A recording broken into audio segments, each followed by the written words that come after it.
ওচৰত উপস্থিত হৈছোঁ শান্ত হওক সকলোৱে আসন গ্ৰহণ কৰক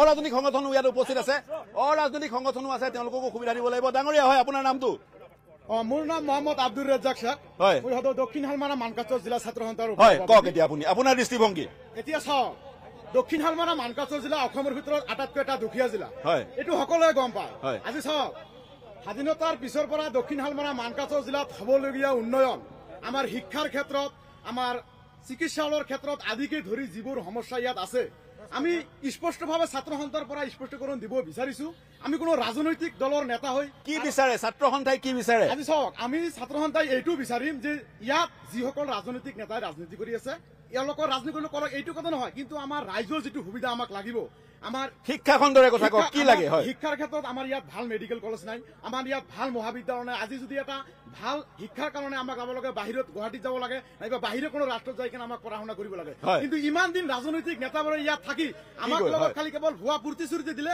আমাক ব্যৱহাৰ কৰিলে এওঁলোকে নিজৰ ফাইদাৰ কাৰণে ইয়াত ৰাজনীতি কৰিলে কিন্তু আমাৰ ৰাইজৰ হকে কোনো কাম নকৰিলে ৰাইজৰ হকে কাম নকৰাৰ অভিযোগ উত্থাপন হৈছে আপোনাৰ পৰিচয় ডাঙৰীয়া হয় মোৰ নামটো আবুবকৰ সিদ্দিক হয় মই এটা প্ৰশ্নৰ উত্তৰ দিব খুজিছো অলপমান আগতে বিজেপি দলৰ এটা কি কয় সমৰ্থকে কৈছিলে যে ৭০ বছৰত কংগ্ৰেছে একো কৰা নাই ঠিক আছে ৭০ বছৰত যদি কংগ্ৰেছে একো কৰা নাই তেন্তে বিজেপি চৰকাৰত অহাৰ পিছত কংগ্ৰেছে গঢ়ি থোৱা সম্পত্তি এটা এটাকৈ বিক্ৰী কৰি খালে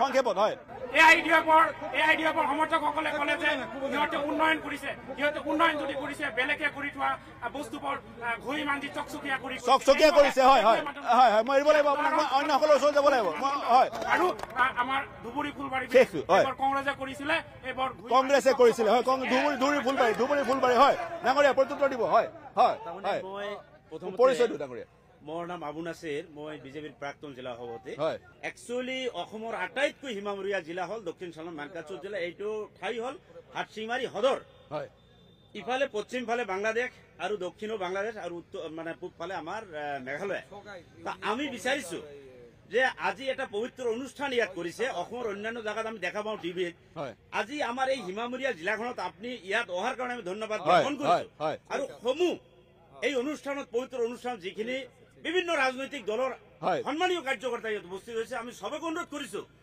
আমাৰ সন্মানটো বজাই ৰাখিব লাগিব আমাৰ ডাঙৰীয়া সেই কথাটো ইতিমধ্যে আমি কৈছোৱে কিন্তু উন্নয়নৰ কথা পাতি আছো এই স্থানৰ কিমান উন্নয়ন হৈছে বা সাংসদগৰাকীয়ে কিমান উন্নয়ন কৰিছে উদাহৰণস্বৰূপে যদি মই কওঁ ধুবুৰীত মেডিকেল কলেজ হৈছে কিন্তু দলংখন এতিয়ালৈকে হোৱা নাই গতিকে ধুবুৰী মেডিকেল কলেজৰ সুবিধা হাটশিঙিমাৰী বা মানকাচৰ ৰাইজে ল'ব পাৰিবনে নোৱাৰে চাওক মানে ঘটনাটা হল মই আপোনাক এই বিষয়ত মই স্পষ্টভাৱে ক'ব বিচাৰিছো ইয়াত যিজন বিধায়ক আছে বা এমপি আছে এমপি সাহেবক মৌলানা বদৰুদ্দিন আজমল তেখেত মানে মৌলানা যথেষ্ট আমি সন্মান কৰো কিন্তু কৰণীয় যিখিনি কৰিবলগীয়া আছিল এজন এমপি হিচাপে এইখিনি তেখেতে দুটা কথা কি কৰা নাই দুটা কথা মানে দলংখনৰ উন্নয়নমূলক আজি ব্ৰহ্মপুত্ৰ এটা সিংহশ্ৰমুখী ব্ৰহ্মপুত্ৰ তেখেত এমপি হিচাপে যদি দিল্লীত এইটো এটা মানে প্ৰটেকশ্যন চিন্তা কৰিল হয় যিটো ব্ৰহ্মপুত্ৰ আজি জৰাজীৰ্ণ কৰি পেলাইছে গৰাখহনীয়াৰ কথা কৈছে আটাইতকৈ ডাঙৰ সমস্যা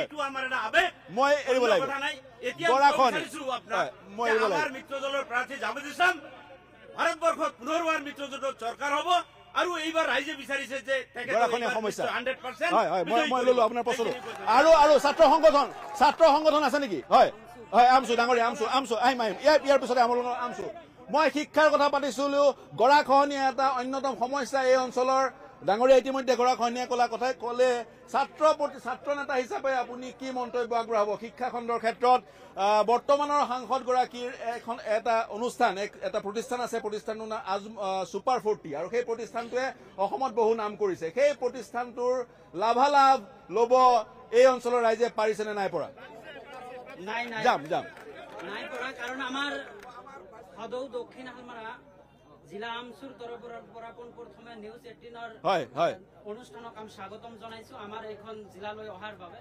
তো কথা হৈছে যে আমাৰ অসমৰ আটাইতকৈ পিছপৰা আৰু প্ৰান্তীয় জিলা হৈছে দক্ষিণ হালমাৰা মানকাছৰ জিলা।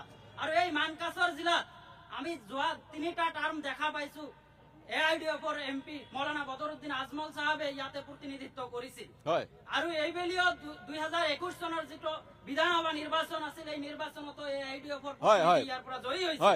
কিন্তু আমি দেখিবলৈ পাইছো যে আমাৰ যিটো মূল সমস্যা ব্ৰহ্মপুত্ৰ গৰাখহনীয়া সমস্যা এই সমস্যা প্ৰতিৰোধ হোৱা নাই। আৰু আমাৰ যি HM ৰোড আমাৰ ঝনঝনিলৈকে 22 কিলোমিটাৰ যিটো ৰোড এই ৰোডৰ কোনো কি কৰিব পৰা নাই। আমাৰ এই মৌলানা আমাৰ BEd কলেজ নাই, আমাৰ ল কলেজ নাই এইখন জিলাত, আমাৰ মেডিকেল কলেজ নাই। এইবিলাক কিয় নাই? ইয়াত কিয় নালাগে নেকি? আমাৰ মানুহে কিয় বেলেগ ঠাইলৈ যাব লাগে?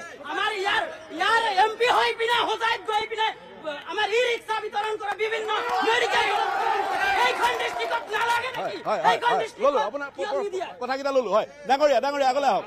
ডাঙৰীয়া, বহুকেইটা প্ৰসংগ উত্থাপন হৈছে, গৰাখহনীয়াৰ পৰা আৰম্ভ কৰো। গৰাখহনীয়া আমাৰ যি কালিজালগাৰ গৰাখহনীয়া ব্ৰহ্মপুত্ৰ এইটো প্ৰটেকশ্যনৰ কাৰণে আমাৰ বদৰুদ্দিন চাহেবে বহুত কোটি টকা দিছে, 3-4বাৰ তেখেতে টকা দিছে। তেখেতৰ টকা নহলে আজি এই ডিষ্ট্ৰিক্ট হেডকোৱাৰ্টাৰ নোহোৱা হৈ গল হয়। পানী ডুবি গল হয়, পানী মানে ভাঙি চুৰি এতিয়া ডিষ্ট্ৰিক্ট হেডকোৱাৰ্টাৰ নোহোৱা হৈ গল হয়। তেখেতৰ প্ৰটেকশ্যনৰ কাৰণে আজি ৰক্ষা কৰিছে, তেখেতৰ প্ৰটেকশ্যন। আৰু তেখেতে MP হোৱাৰ পিছত শান্ত হওক। আপোনালোকৰ প্ৰতিনিধিয়ে কৈ আছে, আপোনালোকৰ নেতাই কৈ আছে। আপোনালোকৰ নেতাই কৈ আছে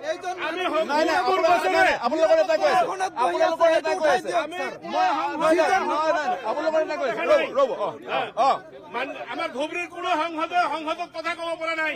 কিন্তু এটাই ব্যক্তি বদৰুদ্দিন আজমল চাহাবে প্ৰত্যেকটো সংসদত আমাৰ সমস্যালৈ লাগি থাকে। আৰু তেখেতৰ কাৰণে আজি ব্ৰহ্মপুত্ৰ ব্ৰিজ, আজি ৰেল ষ্টেচন, আজি বিমান ঘাটি সম্পূৰ্ণ তেখেতৰ কাৰণে আহিছে। ধুবুৰীত আহিছে এই অঞ্চলত আজি মানকাছৰ দক্ষিণ হালমাৰা ব্ৰিজখন কোনে বনাইছে? বদৰুদ্দিন আজমল চাহাবেৰ কাৰণে আহিছে। গতিকে তেখেতে আমাৰ এই অঞ্চলৰ পৰা যিমান ডক্টৰ বনাইছে, যিমান ইঞ্জিনিয়াৰ বনাইছে, কোনো পলিটিকেল পাৰ্টি নেতা বনাইছে নেকি? এই অঞ্চলৰ পৰা ডক্টৰ ইঞ্জিনিয়াৰ সৃষ্টি হৈছে। নিৰপেক্ষৰ আসনত বহি আৰু এটা কথা কৈছে যে আমাৰ ভোট চোৱাৰ কোনো অধিকাৰ নাই। এটাই অধিকাৰ, আজি বিজেপিয়ে নিজৰ সংখ্যালঘুৰ এলেকাত কিয় ভোট চাব আহিছে? এই ধুবুৰী ডিষ্ট্ৰিক্টত আহিলে বাংলাদেশ লাগে। আজি বাংলাদেশত কিয় ভোট লাগে? আজি নিৰ্যাতন কৰি আছে 3টা বছৰে নিৰ্যাতন। আমি ছাগলীৰ বেপাৰী,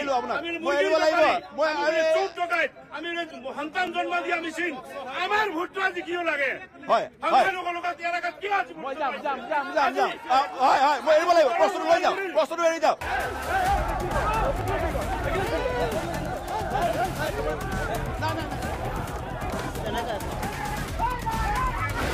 মানকাছৰ উপস্থিত হৈছো। শান্ত হওক, সকলোৱে আসন গ্ৰহণ কৰক।